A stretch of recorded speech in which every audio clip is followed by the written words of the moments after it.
Boa tarde, pessoal. Hoje nós vamos fazer uma live aqui com o secretário de Educação lá de Itaíba, né, o dirigente municipal de lá, que é o professor Júnior César Brandão.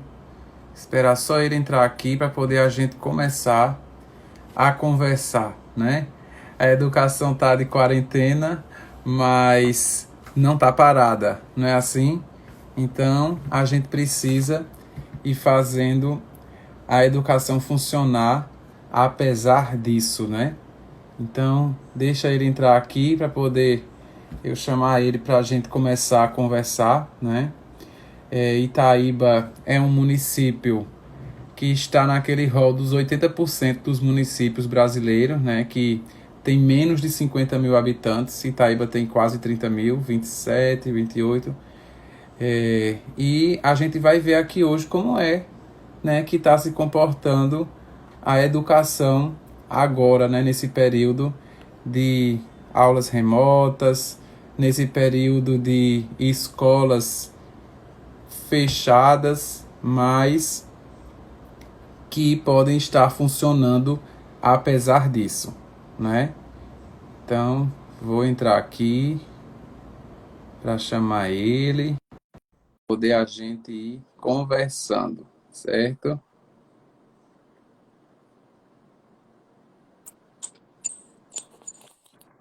Olá, compadre Júnior, tudo bom? Olá, compadre, boa tarde, tudo bem? Boa tarde, tudo bom? Coisa boa ver o senhor aqui, né? A geografia nos separa, né? Mas É sim, a educação continua nos unindo e também a nossa amizade, né? Graças a Deus. com certeza. Pois Estamos, estamos juntos, né? Mesmo distante, mas estamos aqui, é juntos. sim, é sim. É, então, assim, para ir avisando ao pessoal aqui, né, que aqui embaixo tem como se fosse um aviãozinho, né, uma setinha assim, que você pode avisar Isso. a outras pessoas que queiram também participar aqui desse nosso bate-papo, né? É, a gente vai falar, nossa live hoje, o tema dela vai ser os municípios e seus desafios no contexto educacional frente à pandemia do novo coronavírus, né? Que estava todo mundo quieto no seu canto e de repente, bum, né?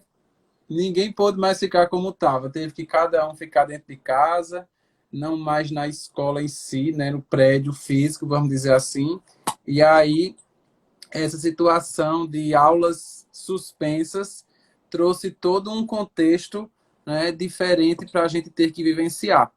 E aí, essa conversa com o senhor aqui, ela é muito boa, porque Itaíba, né? E aí, eu estou feliz porque Itaíba é a minha terra, né? Natal. Nasci, me criei, me estudei, me formei, comecei a trabalhar, não é? Aí, hoje eu não moro em Itaíba, moro aqui em Recife, mas, assim, meu cordão umbilical, ele vem daí, né? Então, vai ser muito bom a gente conversar para ver como é que estão sendo as coisas aí no município. E é um senhor que é uma pessoa muito comprometida, né, que a gente já trabalhou juntos e não é uma coisa que eu preciso dizer a ninguém, pelo menos a ninguém de Itaíba, mas as pessoas de outros lugares que estão nos escutando, né, elas precisam saber que o senhor é uma pessoa realmente muito comprometida, que tem uma capacidade de trabalho invejável, né, assim, que se for para trabalhar dia e noite, trabalha e sua mente continua bem, continua funcionando, seu nível de concentração é Tento, viu? ótimo. Então, isso é uma coisa invejável, né? Assim, é muito boa e a gente fica feliz porque a educação merece, né, cuidado, merece capacidade técnica e também sensibilidade. E o senhor tem, né, tudo isso. Então, Itaíba está nessas mãos boas aí na educação. E aí, é um município pequeno, eu tinha acabado de falar aqui, antes do senhor entrar, né, que está entre naqueles 80%, né, dos municípios brasileiros que tem menos de 50 mil habitantes. Né? Então, alguma coisa muito bem feita precisa ser planejada, né, a nível mesmo assim nacional, porque são realidades similares para que esses municípios consigam ter fôlego, né, consigam passar por esse momento agora e que o prejuízo não seja tanto, porque acho que no prejuízo, né, culpado Júnior, todo mundo já está, né, infelizmente, não só na educação, mas em todos os aspectos. Só é a gente olhar também a questão das relações, as questões financeiras, culturais, todas, né? Mas assim, para ver se escapa com menos prejuízo possível, né? Então, essa conversa aqui é nesse sentido. Se eu quiser dar umas palavras aí iniciais, eu já falei um monte aqui, né? Assim, apresentando, mas é isso daí. Meu boa tarde, eu fico muito feliz assim, em participar, né, desse momento. Estamos necessitados, né, de momentos como esse, inclusive a gente vem se reinventando, porque, como o senhor falou agora há pouco, né, estava todo mundo quieto, né, nos seus trabalhos, nas suas casas, mas agora, de fato, a gente precisa, né, já há dias aí, arregaçar as mangas, de fato, cada um no seu setor, né. Quero aqui parabenizar a todos os profissionais de saúde, né, que também estão tendo que se reinventar, né? Isso. E na educação não seria diferente, né? Então, quero aqui agradecer demais o convite do senhor. A gente pode estar tratando, né, desse assunto aqui para a população que assim se interessa, os nossos profissionais, colegas, né? Tenho um carinho enorme pelo senhor, né? Além de amigo, colega de trabalho, fui seu chefe, o senhor foi meu chefe, né? Também. E é meu compadre, né? Que assim a gente se considera. E é inegável assim o apreço que a gente tem um pelo outro. Então, por isso que eu não poderia, né, falhar nesse momento aqui. E conheço de perto o trabalho do senhor, né? A gente esteve junto aí como profissional exemplar, né? Também a gente precisa dizer isso, né? Acho que Itaíba teve uma perca enorme, né, com a saída do senhor e de outros profissionais aí, mas principalmente o senhor com essa saída, mas sei que está aí, né, na capital, realizando um excelente trabalho à frente aí do ginásio pernambucano, como também já passou por outras escolas, né, como Fernando de Noronha também, outras escolas aí no Recife, e a gente fica muito feliz, assim como itaibenses, né, tem se esforçado tanto, tem se dado bem, né, nesse meio profissional. E, voltando para o nosso assunto, né, que quero aqui agradecer a participação aí dos professores da nossa rede municipal de ensino, alguns colegas também de outro município que estão aqui conosco. A gente vai conversando, né, nesse papo antes de entrar no assunto, enquanto mais colegas chegam para a gente dar início de fato. Isso. Mas a gente fica muito lisonjeado, né, por palavras, como o senhor mencionou. Agradeço também, assim, no momento, a gestão municipal por ter me confiado, né, esse trabalho aqui. Já venho na educação como professor, a gente vem lá do chão mesmo, de fato, né, de onde faz acontecer, né, que é a sala de aula. É a sala de aula. A gente precisa talvez por isso a gente não tenha, né, tido muito apoio, a gente enquanto dirigente municipal, o senhor também como dirigente de escola, né, gestor escolar, né, por parte do Ministério da Educação. Né? A gente sente uma falta, né, de uma atuação, de fato, do Ministério da Educação, que, no meu entender, ainda não disse a que veio. Né? Então, a gente vem remando aí, a gente vem remando, participamos aí de outras gestões, inclusive dentro do Ministério da Educação, e a gente viu, assim, o zelo e o trato com que as coisas eram colocadas, né? E que isso facilitava demais o nosso trabalho aqui na ponta, seja como dirigente municipal, seja como diretor, né? Até para o aluno, para o profissional em si. E a gente tem sentido essa falta, de fato. Então, a gente tem se pegado muito, né, aos demais órgãos. Né? Quero aqui agradecer demais assim, o empenho, né, e a força que a Undime tem dado aos dirigentes municipais. A gente tem ficado bem próximo, né, de perto. Então, eu estou aqui em Itaíba, mas eu tenho condições de visualizar aquilo que está sendo trabalhado, né, em maior parte da rede do Estado. Inclusive, colegas de trabalho aqui do meu Sertão Moxotó, né, o nosso Sertão Moxotó, que é composto aí por 16 cidades, a gente tem esse contato de estar sentando, conversando, né, e dividindo dividindo também, compadre, essas nossas angústias, né? Porque hoje são angústias, né? A gente fica Então, tentando buscar saídas, buscar respostas, mas como eu disse anteriormente, né? A gente precisa se reinventar, né? Enquanto profissional. E educação, assim, tem um peso primordial, né? Um peso enorme na vida do ser humano, né? A gente sabe que a saúde, né, está em primeiro lugar, mas, assim, a educação, de fato, ela transforma, né? E nesse verdade. tempo que a gente está vivendo, a gente não pode, de fato, deixar, né, de ofertar, até porque isso é um crime, né? A gente É, precisa, mesmo em período de pandemia, a gente precisa buscar meios, buscar mecanismos para a gente fazer com que pelo menos alguma coisa chegue lá na ponta, que é o nosso estudante, né? A gente sabe uhum, das dificuldades financeiras, socioeconômicas, né, dessas famílias também, as dificuldades de aprendizagens ao longo dos anos, né, que já se vem tendo, a estrutura familiar, né, também, lá no seio da família, que isso tem faltado muito, né, é muito discutido verdade. na educação, e se a gente que é da rede municipal, a gente sente isso de perto, porque a Isso. gente faz uma visita, a gente está lá na casa do estudante, a gente conversa com o pai, então a gente vê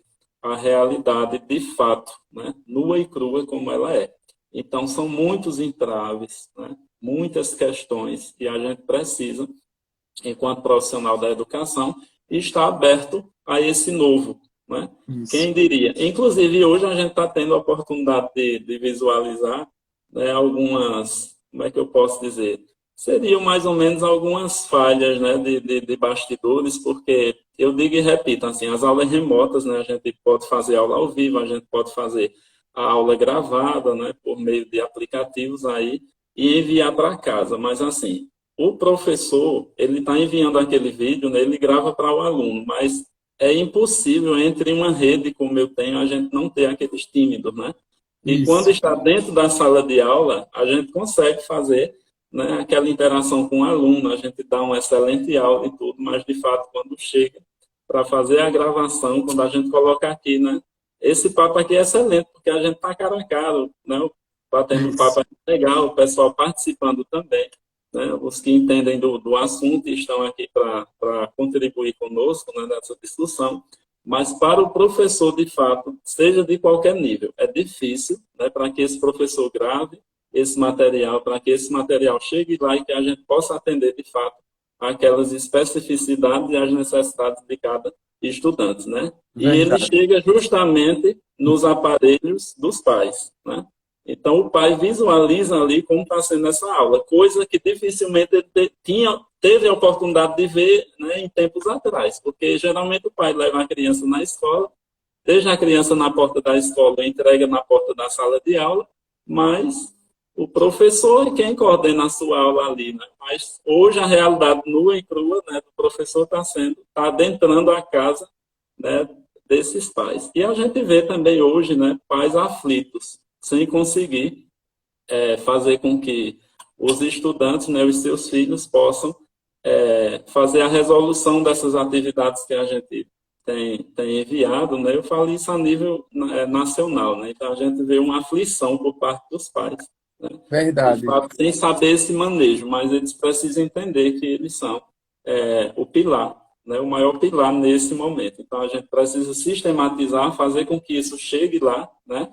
Atravesse essas fronteiras, né? Mas que chegue de fato ao aluno, mas o pai, né, ou um responsável precisa coordenar esse trabalho com o seu filho. Então, é uma atividade aí coletiva, né, e que a gente precisa desse auxílio nesse momento. Verdade. Em relação a isso tudo que o senhor está colocando aí, uma coisa que eu tenho muita curiosidade, né? Porque trabalhando aqui na direção de uma escola, as coisas ficam muito centralizadas na Secretaria de Educação, que faz um guarda-chuva, né, assim, de ações, e a gente da escola trabalha naquele universo micro, né? Então, assim, eu sei bem do que está acontecendo na minha escola, sei como é que as ações que a secretaria criou, né, se elas estão conseguindo, assim, se meus professores estão se agradando, estão aproveitando, estão usando, se os alunos também estão aproveitando aquilo, né? Mas em relação ao município fica bem diferente a situação.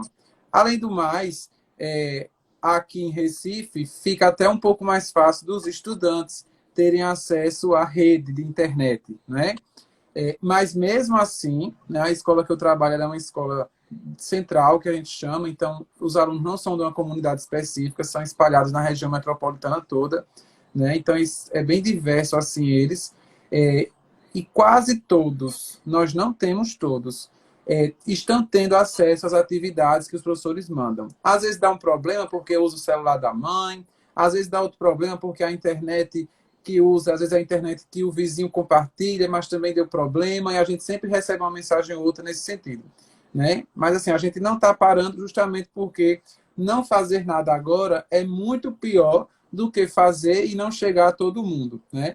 Aí eu fiquei pensando e eu gostaria que o senhor colocasse aqui para a gente no nível municipal, né? E considerando esse contexto que eu falei agora há pouco de Itaíba, né? É um município que a extensão territorial é grande, inclusive, né? Mas a sede é pequena, né? A parte urbana é pequena e a parte rural é que é a maior extensão do município. O que tem sido possível, né, fazer nesse contexto para a escola continuar chegando até o aluno, né? O aluno continuar numa rotina, por mais simples que seja, de aprendizagem. O que é que tem sido, o que é que tem conseguido fazer nesse sentido? Veja bem, eu vou falar primeiramente a nível de Sertão Mocotó para a gente se situar nos demais municípios, né? A É. gente tem dos 16 municípios do Sertão Mocotó, a gente tem em média 8 municípios que já estão trabalhando remotamente. Alguns com percentual de atingimento, né, de meta de 35%, conseguiram atender 35% da rede, outros já trabalham acima de 40%, né, mas dificilmente no Sertão Mocotó algum município tem conseguido atingir a esses 50%, pelo menos metade, né, da rede. Até porque a gente tem casos, no caso de Itaíba, a gente já tem, né, 25 casos, no boletim de ontem a gente já teve 2 óbitos, né, e isso também tem dificultado o planejamento, né, dessas atividades remotas para aqueles que não possuem internet. Aham. Então, antes desse planejamento pedagógico, a gente se deparou aí com a orientação do próprio Tribunal de Contas, né, junto com o FNDE, que era, junto com o Ministério da Educação, que era justamente a distribuição dos kits de alimentação escolar. Então, a gente sabe que na rede municipal a gente trabalha com uma grande quantidade de estudantes, né, em estado de vulnerabilidade, e a merenda escolar talvez fosse a única refeição que esse estudante, né, tivesse lá no dia. Então, Uhum. antes do pedagógico, a gente já vinha trabalhando nessa questão da distribuição dos kits de alimentação escolar.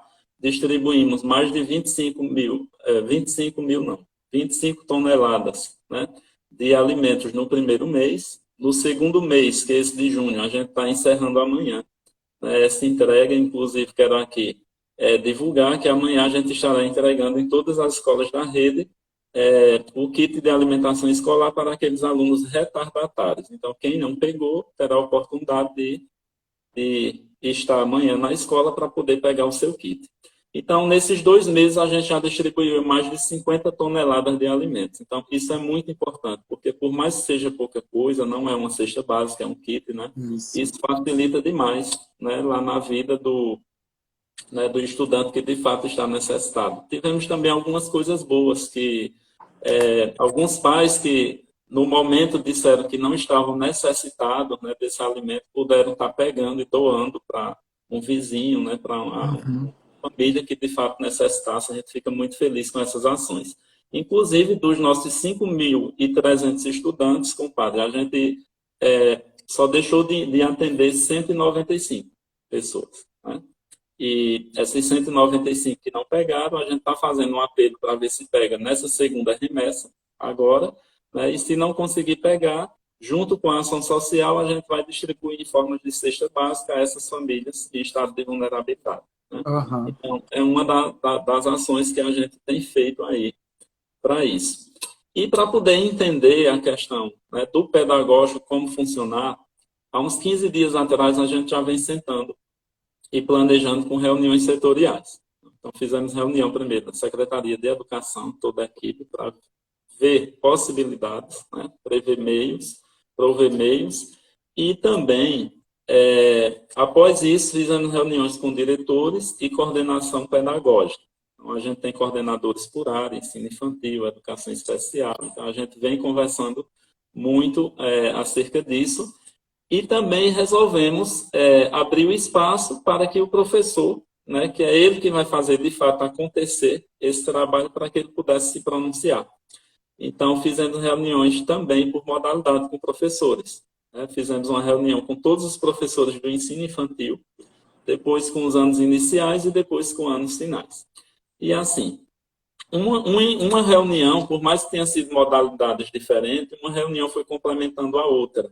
Né? E a gente, enquanto Secretaria de Educação, a gente teve que atender, né, alguns pedidos. Né? Eu tenho um caso de professores que estão em risco, na verdade, são profissionais que são, né, da área de risco. Eu já tive caso de mortes em familiares de professores, eu tenho um caso de professores que estão infectados ou com alguém em casa, né, infectado pela doença. Eu também tive um problema em alguns municípios aí, nós tivemos por questão de queda na receita, né? A gente teve uma queda enorme agora no Fundeb, né? Se a gente pegar o relatório de janeiro para cá, a gente vê que esse mês de maio, né, praticamente a gente quase não consegue pagar folha. E essa é a realidade dos demais municípios, não só Itaí, né? Porque como o governo federal deixa de recolher, necessariamente, né, ele repassa a menor. Então, a gente teve essa dificuldade e precisamos suspender, por enquanto, os contratos também dos professores. Eu tenho professor de ensino infantil, tenho de anos iniciais e tenho também professores de anos finais. Né? E ouvindo muito os professores, né, com todas essas indagações, a gente resolveu se planejar melhor esse mês de junho, né, enquanto secretaria, enquanto equipe pedagógica. E estamos aí nessa conversa junto com o professor, para que ele possa, ao longo, né, desse período que ele está em casa, ir nos ajudando a fazer a inserção, né, de atividades, que seria o trabalho de alimentação de uma plataforma digital, que a gente vai falar, né, mais à frente. Então, a gente já está nesse nível aí de conversa com o professor, para que a gente já coloque essa plataforma em funcionamento e o professor já gaste essas primeiras energias dele aí com essa plataforma, após a gente ter essas proposições de atividades e de aulas, né, remotas, a gente também já ir preparando o trabalho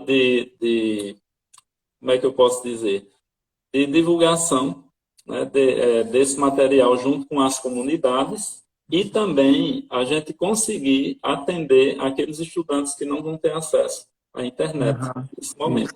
Então, isso é muito importante. A gente precisa fazer chegar esse apostilamento, nesse livreto, alguma coisa do tipo, mas a atividade precisa chegar. E é preciso que se faça algum tipo de acompanhamento. Então, a gente tem se planejado internamente. O nosso atendimento está sendo interno, né? A gente precisou, na verdade, aqui fazer rodízio, né, de trabalho, mas a gente tem conseguido atender algumas demandas, mas, de fato, precisamos reorganizar os nossos serviços, né, enquanto secretaria. Mas, assim, o professor, ele é a bola da vez. Em conversa com a rede, né, no mês de maio, quando a gente tentou, na verdade, junto com os professores, já disseminar esse tipo de material, né, já impresso naquele momento, já que a gente ainda não tinha uma plataforma pronta e acabada.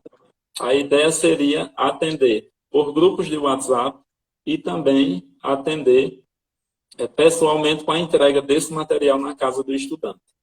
Mas aí eu tive receio porque alguns profissionais, né, alguns não, a maioria, de fato, ficaram com receio por conta da incidência de casos que tem acontecido aqui no município, e a gente ficou com medo também, né, dos órgãos de fiscalização, para que a gente não tivesse colocando, né, a vida do estudante nem do profissional da educação em risco, porque eu tenho um município, por exemplo, que o professor estava levando a apostila até a casa do aluno, tinham alunos também que estavam vindo pegar essa atividade na casa do professor.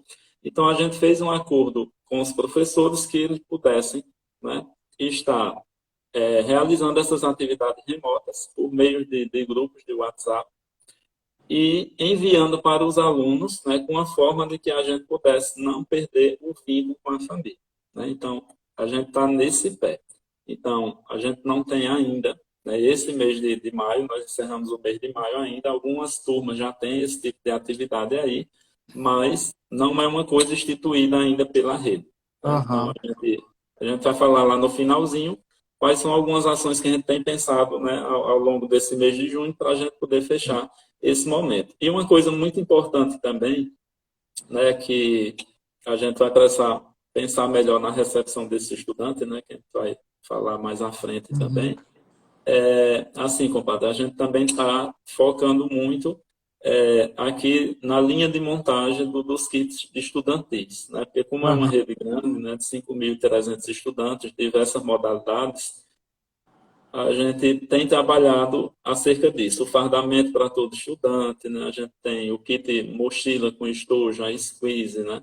Tudo direitinho e também com material didático junto com o livro didático. Então, a gente vai poder receber o nosso aluno já com todo esse material e também, né, junto com profissionais aí da saúde, né, junto com psicólogos, a gente tentar, né, elaborar o nosso plano Aham. de atendimento, né, desses primeiros dias de aula. Mas falando assim, na extensão territorial em si do nosso município, né, a gente tem, o senhor entender melhor, o senhor é de Itaíba, na verdade, mas quando a gente está aqui na Secretaria de Educação é que a gente percebe a dimensão. Nós nucleamos aí 30 escolas, eu peguei com 64 escolas, hoje eu estou com 34, na verdade, e assim, 30 escolas praticamente são de difícil acesso. Eu tenho escolas que ficam a 56 quilômetros da sede. Então, são Muito. 56 quilômetros, né, de distância. Eu tenho o caso de escolas que, quando chovem, né, a exemplo de algumas, com divisa lá com Ouro Branco, Águas Belas e Maravilha, que quando o Rio Ipanema dá cheio, de fato a comunidade fica isolada, então a gente não consegue chegar até essas escolas, é uma complicação, né? Um a mais, na verdade. E assim, compadre, enquanto rede, a gente tem que pensar muito nisso, porque assim, mesmo a escola que eu tenho, a maior escola aqui no município, que é a Escola Presidente Médici, né, a gente tem todas as modalidades em uma só escola, eu tenho matriculado só nessa escola 3.000 estudantes. É, Então, a gente funciona, em média, com 30 turmas pela manhã, 30 turmas à tarde, e à noite a gente tem pouco menos, acho que umas 15 turmas, né, em média. Mas, assim, são muitos, muitos estudantes, né? 3.000. muitos. Quero agradecer também o trabalho de Vera, né? Vera Lúcia, aí à frente da escola, tem dado muito certo. Nossa colega profissional da educação que tem se desdobrado, né? A gente sabe que a vida de gestor é complicada, né? A de É professor é complicada, a de gestor também, porque não é fácil a gente gerir, né? isso. Então, praticamente, metade da nossa rede está nas mãos de Vera, lá junto com os seus professores. E veja, compadre, é uma situação bem atípica, porque 60%, em média, de entre 60% e 65% desse alunado, segundo levantamentos que a gente fez, são estudantes da área rural. Então, por mais que a escola seja na cidade, nós temos, né, aí mais da metade desses estudantes que se deslocam das suas casas lá Para no poder né, vir para a na sede rural todo dia. para a sede. Então, praticamente, se você pegar a escola Getúlio Vargas de Giral também, né, a gente tem uma gama de estudantes que também vêm de espaço rural, do mesmo jeito a Major Antônio Inácio em Negras. Então, são três Isso. escolas grandes, né, mas que em si o estudante tem um perfil rural. Uhum. Então, dependem do estudante, então, essa oferta de ensino remoto, ela se torna mais complicada. Né? Quando a É, gente fala de Taíba, Negras e Giral, né, já há uma complicação. Imagine nas demais 30 escolas, né, nesse espaço rural. isso. Em pesquisa que a gente fez automaticamente aí entre os pais, a gente visualizou que entre essas 30 escolas rurais, em média, 35%, né, dessas famílias têm acesso à internet. Agora, é bem interessante que é uma situação assim. Às vezes, naquela casa em zona rural só tem um aparelho celular, né? O estudante em si Não quer dizer que 35% desses estudantes da rede tenham um aparelho, né, de celular, um tablet, um notebook. Eles têm um acesso à internet lá, muitas vezes a internet é do vizinho, né? O estudante mesmo, dificilmente o nosso da rede municipal, dificilmente ele tem um aparelho de celular que consiga se conectar a diversas Uhum. plataformas, aplicativos, né? Então, tem toda uma complicação acerca disso. Por mais que muitas vezes a família tenha acesso à internet, né, muitas vezes o estudante não dispõe desse aparelho para si. Então, aí, o pai trabalha na roça, precisa também do telefone e outras coisas mais. Então, são situações assim bem atípicas, né, que para uma hora dessas é, a gente precisa pontuar, né, para poder planejar melhor. Então, esse estudante, ele não pode ficar sem essa atividade. Então, a gente Verdade. precisa, Queria né, só dizer uma planejar. coisa em relação a isso daí. Aqui em Recife, um celular, né, ele é um item quase prioritário, vamos dizer assim, por conta dos deslocamentos na cidade, a cidade tem seus riscos, tem toda uma situação, pai sai de casa de manhã, antes do filho sair, aquela coisa toda. Mas assim, eu sei, e o senhor sabe que aí em Itaíba, um celular não é um item prioritário, né?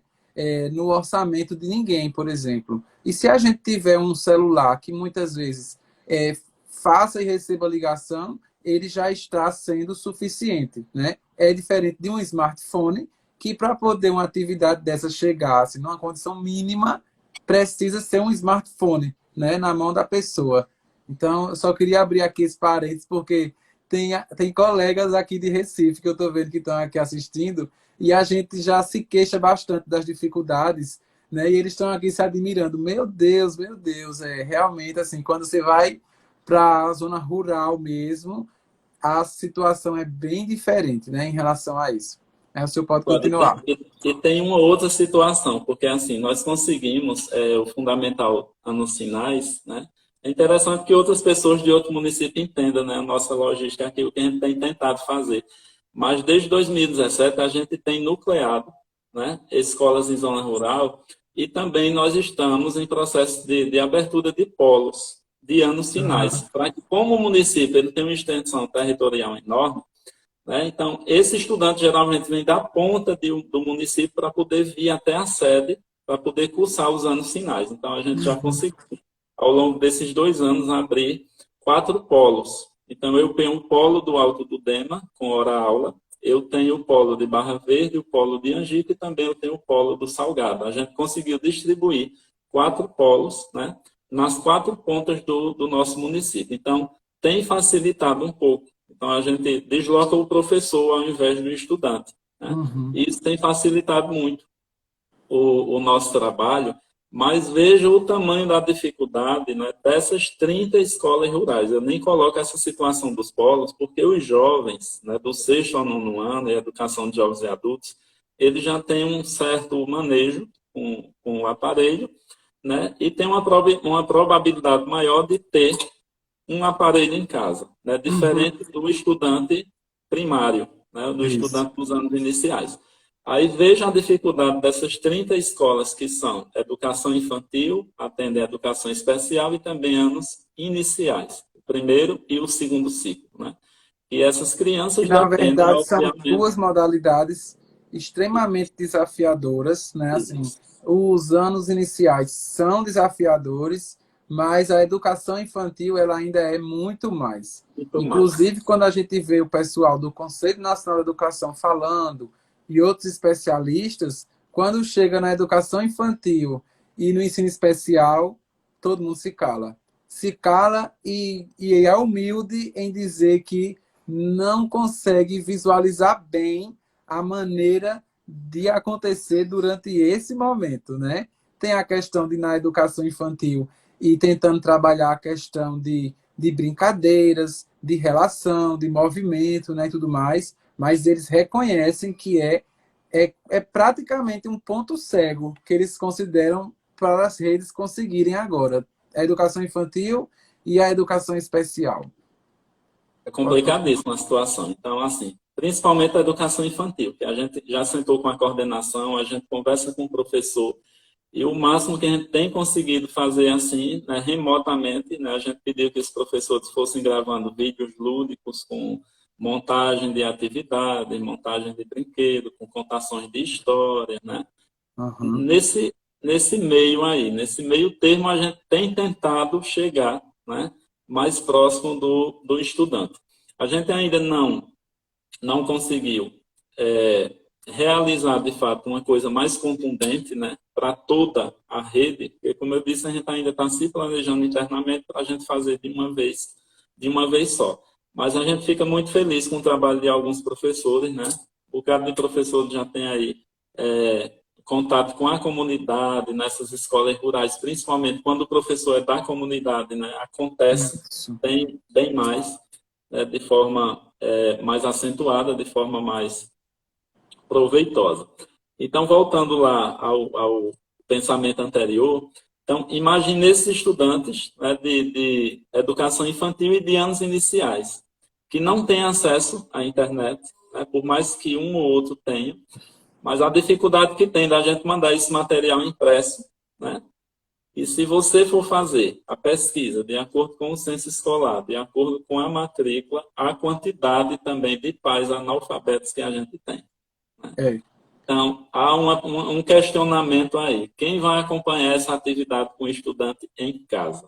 isso. Então, é um outro desafio também. A gente tem, inclusive, indicado aí, né, alguns cursos, alguns sites, mas para, de fato, o produtor rural, né, para o agricultor que está lá na ponta, fica mais complicado. Então, a gente sempre pede a ajuda de um irmão mais velho, né, que tenha para poder ajudar nessa resolução. E uma outra dificuldade também, compadre, que a gente tem, de certeza, é da realização desse feedback, né? De saber Isso. como, de fato, essa atividade está sendo feita, se foi feita, se atingiu, de fato, os objetivos, né, do que foi proposto. Então, assim, é uma situação bem desafiadora que a gente precisa planejar com muita calma, né? Então, Isso. a gente já tem planejado isso para a gente colocar em prática, né? Fico muito feliz com alguns municípios que já conseguiram, de fato, já estão aí realizando, mesmo sem conseguir, né, essa quantidade, mas eu dependo muito do apoio também dos professores, né? E Isso. sei que no momento certo a gente vai lançar o nosso plano de trabalho e, junto a isso também, a gente já está sentando, né, enquanto secretaria, a partir de semana que vem, para a gente poder fazer o nosso plano de retorno, né? Então, a gente já está Vamos aqui falar então pensando desse nisso. plano, compadre. É, Sim, tudo o que pode estar acontecendo até agora é muito importante porque é, o senhor sabe, né, e muita gente também já entendeu, esse ano é um ano que pode acontecer um grau de evasão escolar muito grande. Por quê? Justamente por conta dessa liga da escola com a família, da escola com o estudante, que nesse momento ela se fragiliza bastante, né?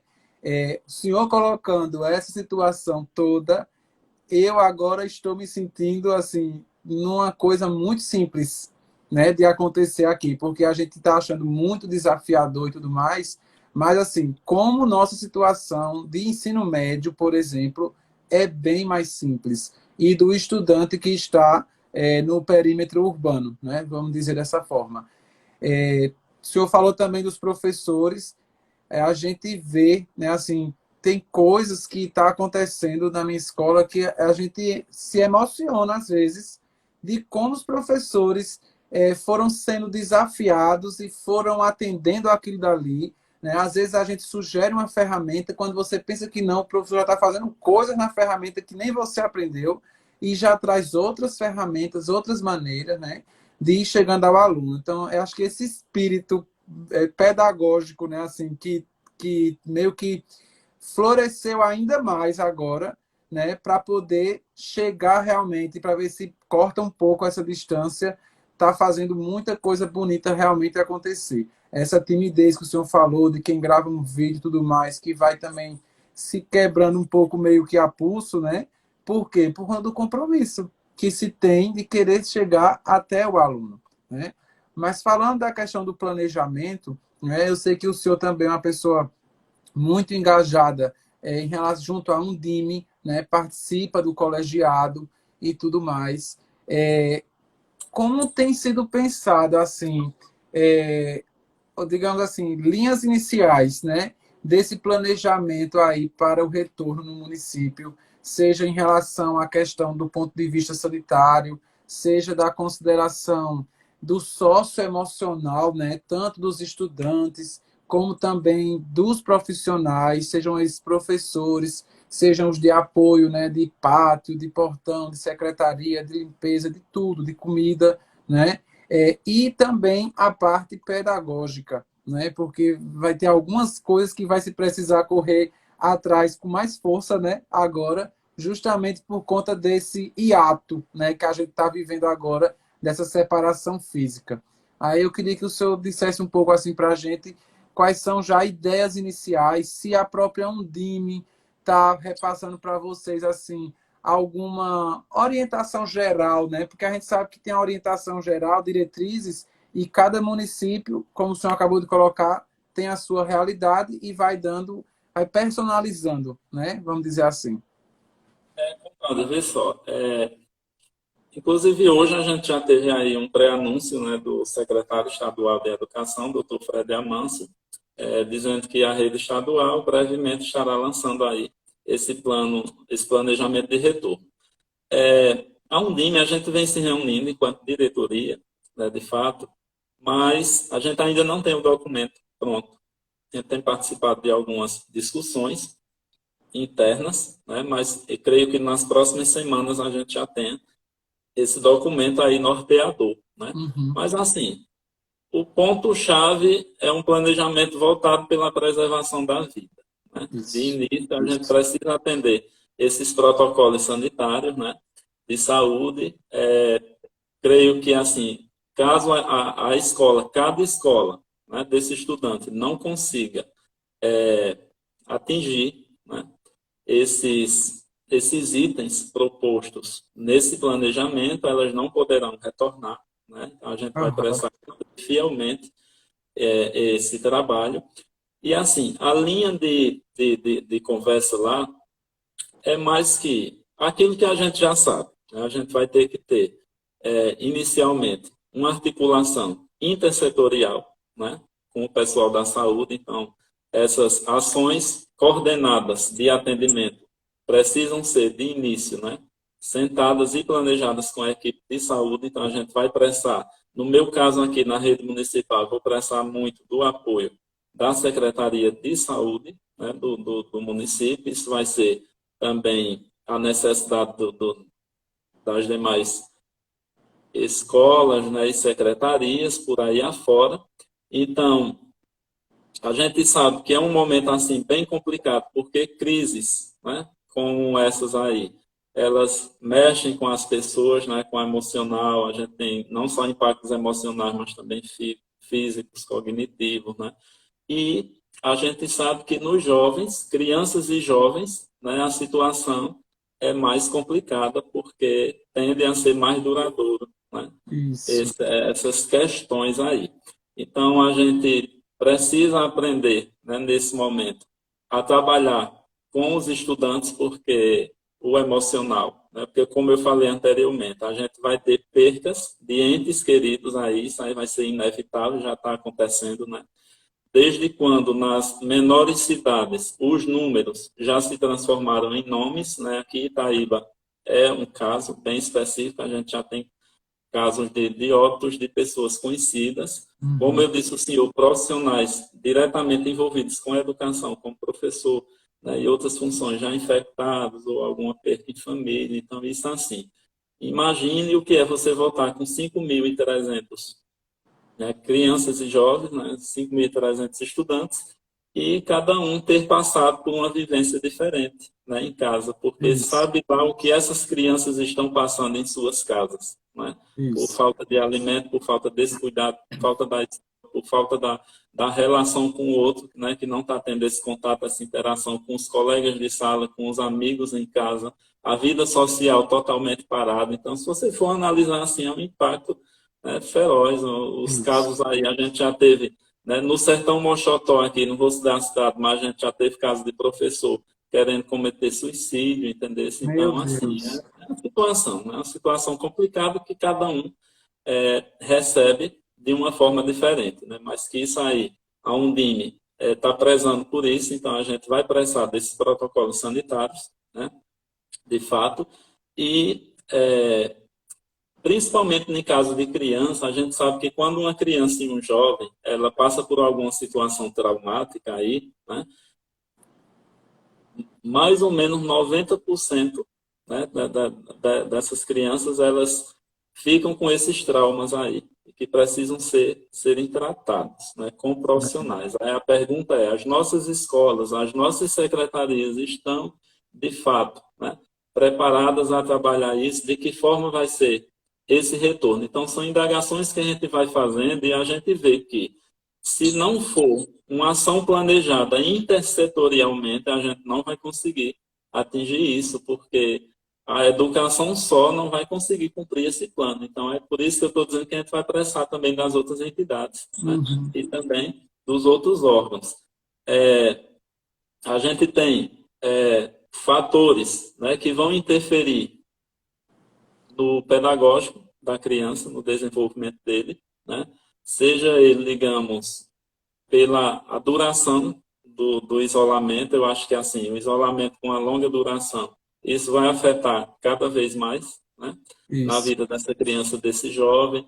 Talvez, acho que o medo da infecção também é um ponto assim primordial, porque a gente fica, né, naquele, eita, o vizinho testou positivo, né? Não, Isso. fulana de tal na família testou positivo. E a criança também, e o jovem, ele vai internalizando aquilo, né? A gente que é adulto, a gente entende de uma forma diferente, né?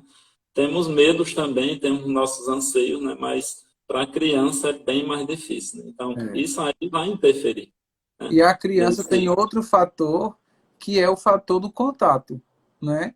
A professora, o professor consegue ensinar como? Chegando mais próximo na banca, pegando na mão, apontando com o dedo no caderno, fazendo a criança usar mesmo assim, que é para desenvolver coordenação motora, outras habilidades, né? É, tudo com contato. Então, realmente é mais uma questão, né? Aí veja, compadre, outra situação, né? Que a criança também convive com incerteza financeira em casa, né?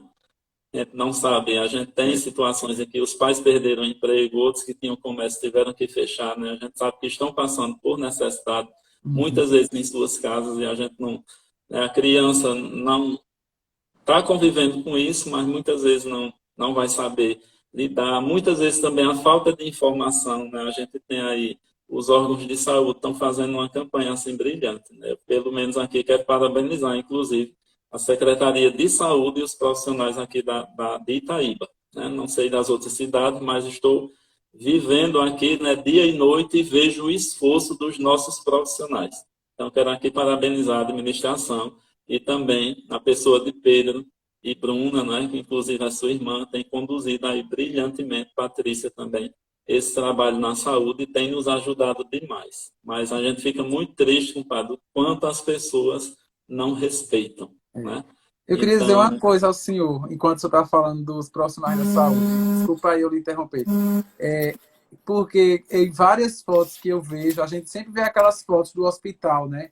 Fique em casa, nós estamos aqui por você. E a gente vê do mundo todo, da Itália, dos Estados Unidos, aqui no Brasil, de vários lugares. Mas teve um dia que eu vi uma foto dessa aí da casa de saúde, né? E eu fiquei emocionado, porque eu contei umas 4 ex-alunas minhas ali. Aí eu disse, meu Deus, falei até com Liliane, é, aqui a gente vê o tanto da importância da gente, que é professor, de ter o compromisso de fazer bem feito, seja no primeiro ano dos anos iniciais, seja no terceiro ano do ensino médio, né? Porque, digamos que eu estivesse aí em Itaíba, né? E eu precisasse ser socorrido aí no hospital. Então, aquela pessoa precisava de muita coisa que eu tinha que ter feito bem feita, né? Para também estar bem capacitado ali. Então, eu fiquei, assim, emocionado quando eu vi, acho que 3 ou foram 4 ex-alunos meus, com aquelas plaquinhas, né? E eu vejo aí, Yasmine mesmo, sempre está nas barreiras sanitárias, né? Tem outros alunos. Vejo alunas como Raíssa, que são professoras hoje em dia, né? Dá muito orgulho. Eu estou falando elas porque eu vejo mais, mas tem muitos outros. né, que a gente vê nisso daí. Então, realmente, que coisa bonita esse compromisso, essa doação, né, que a gente está vendo. E eu fico, inclusive, muito feliz, assim, por conta de saber, né, de que em algum momento eu pude contribuir com a formação dessas pessoas que sempre estão no meu coração ainda, né? Assim, eu tenho muito afeto, né, por tudo o que eu vivi, né, na escola aí.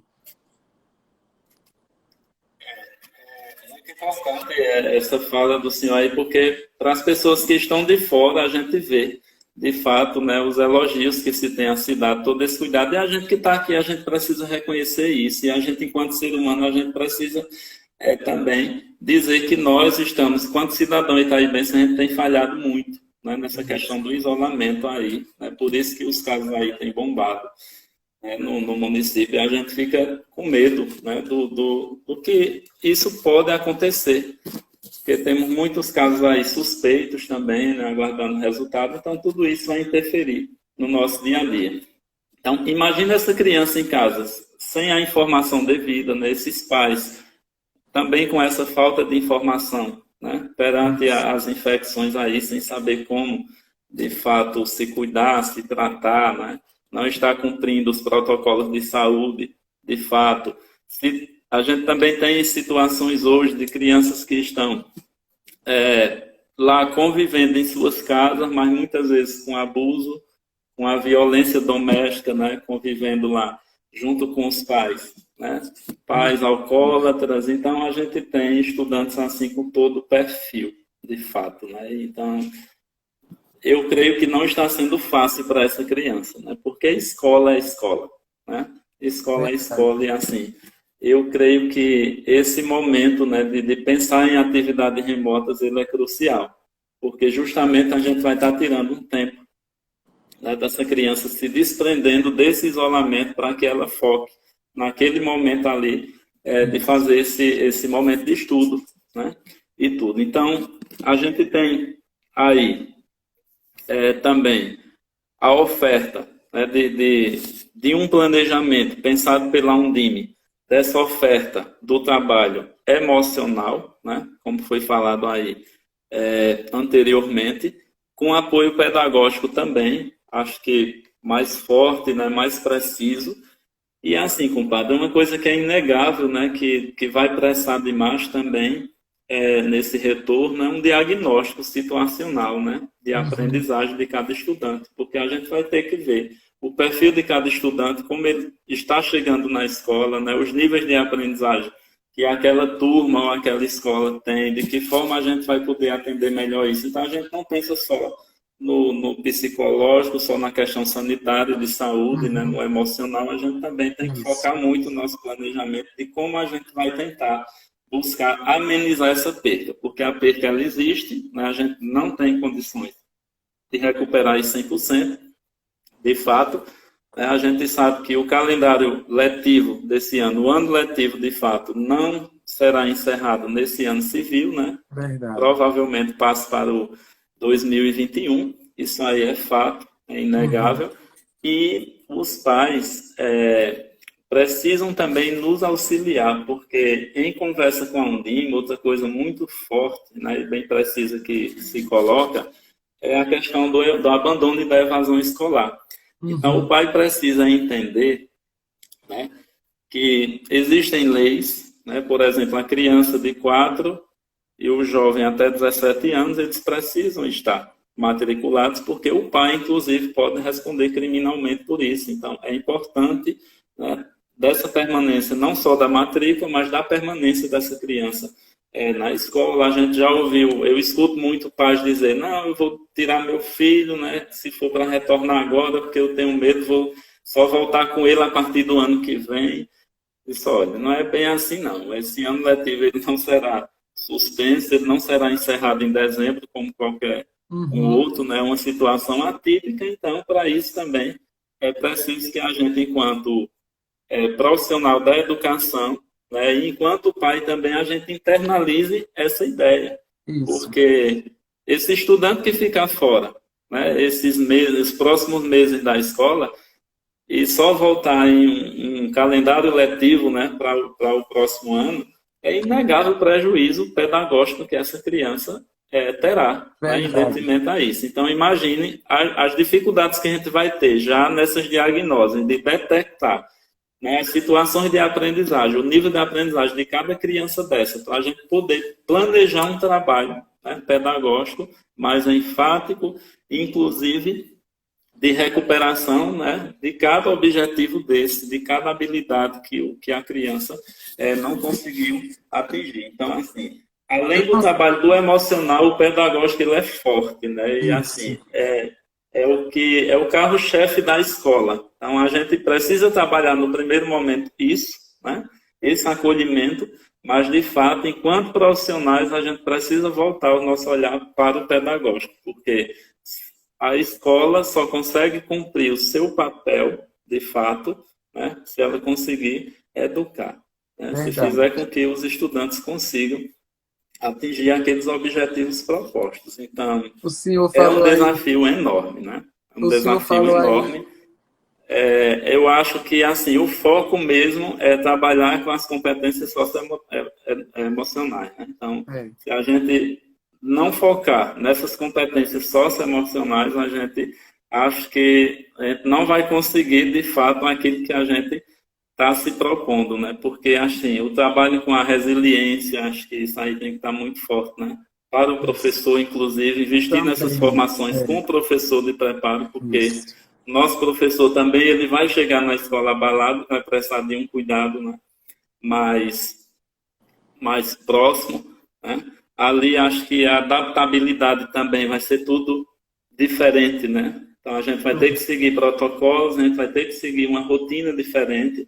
Né? Talvez rodízio de turmas, né? Menos De alunos por horários. sala, Então a tudo gente vai isso. precisar também ver a questão de intervalos, né, de como é que isso vai se dar por turmas. Então, veja que é uma situação bem complicada que vai mexer com todo mundo, né? É. E acho que a confiança também, a tolerância, né, ao estresse, né, que todo mundo vai chegar assim com os nervos na flor da pele. Então, essas competências socioemocionais, elas são o carro-chefe, né, de fato, para esse primeiro momento. Então, muito tem se discutido assim, compadre. A gente ainda não tem um plano, né, enquanto um Aham. DIME, mas a Undime vai fechar isso, né, eles vão ouvir os demais dirigentes educacionais que a gente está sentindo na pele, como é. Né, a gente sabe do termômetro, né, como agir de fato. Então, no coletivo, a gente vai construir esse documento norteador para que a Aham. gente possa, junto com o protocolo de saúde, poder iniciar um trabalho mais voltado para essa questão da construção, né, do que foi Isso. quebrado ao longo desse dia de pandemia. Mas, assim, uma coisa bem importante, né, para finalizar essa fala, é focar, de fato, na obrigatoriedade do estudante estar na Mas, escola, no retorno dessas isso. aulas, entendeu? Já é importante ele ter essas aulas remotas, né? Uhum. Imagine ele estar presencialmente nessa escola. Então, alguns pais terão medo de colocar, a gente tem aí pesquisa né, em outros países, onde já aconteceram alguns desastres naturais, né? Alguns casos parecidos e tudo, e geralmente, né, segundo estudos aí, eles têm em média 20% de desistência de estudantes. Então, Uhum. se a gente for trabalhar com essa gama de 20%, imagine uma rede como a nossa aqui. Então, Vai seriam ser quase muita 1.500 gente. estudantes, É, né, é. fora da escola. Então, a gente vai fazer, de fato, uma busca ativa, a gente vai precisar fazer essa Ô, busca ativa, compadre, né? nós agora só temos 50 segundos, porque o Instagram só dá uma hora da gente conversar. Mas, assim, para a gente finalizar, eu queria primeiro agradecer ao senhor, né? Eu acho que deu para todo mundo também entender que o senhor, como dirigente de educação, está completamente sensível, né, a toda essa situação das pessoas. Agradecer a todo mundo que esteve aqui. Tinha pessoas que trabalham comigo aqui na escola, como minha assistente de gestão, a coordenadora da biblioteca, dois professores, né? Colegas meus que trabalharam comigo em Noronha, Conceição, Gisele, Patrick, Moavani, que era mãe de aluno lá, né? Nossos ex-alunos aí. Quero mandar um abraço especial para a Vera Lúcia, que foi minha professora, e a Rosa de Sinhá, que foi minha professora da alfabetização, e aos nossos familiares. Agora o senhor dê tchau, porque vai acabar.